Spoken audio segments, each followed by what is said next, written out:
Good evening. Thank you for joining us. What began as a routine walk with his dogs turned into a terrifying encounter with a cougar. It happened near Gold River, and tonight, Andre Terrazana is telling his chilling story.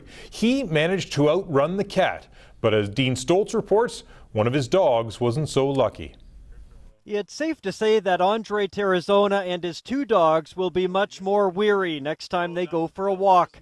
That's because on Tuesday morning, he and three dogs were walking near the Saxana Reserve outside Gold River when the unthinkable happened. Yes, I was just walking out like I normally do, walk to the bridge for exercise, come back, and Andre was walking up this hill with three dogs, but he says he had earphones in with loud music playing. Still, he heard them starting to bark frantically, and he knew something was wrong.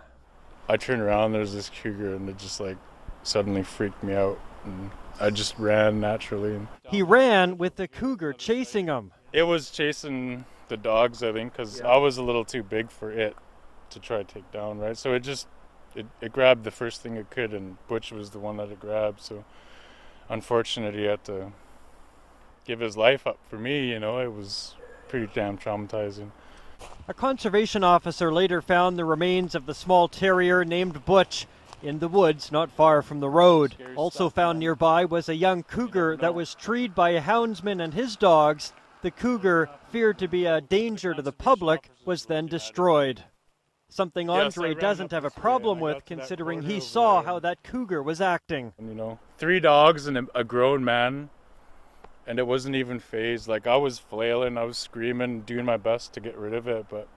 As you can imagine, in a small community like this, the cougar attack is now the talk of the town, and anyone out walking their dogs today, including this couple, are being vigilant as always. I guess our thoughts are to be cautious and use some good judgment. For example, if we let our small dog out in the yard, we are always with it. Conservation officers say people should remain cautious that the cougar that was killed likely has a sibling that remains in the area.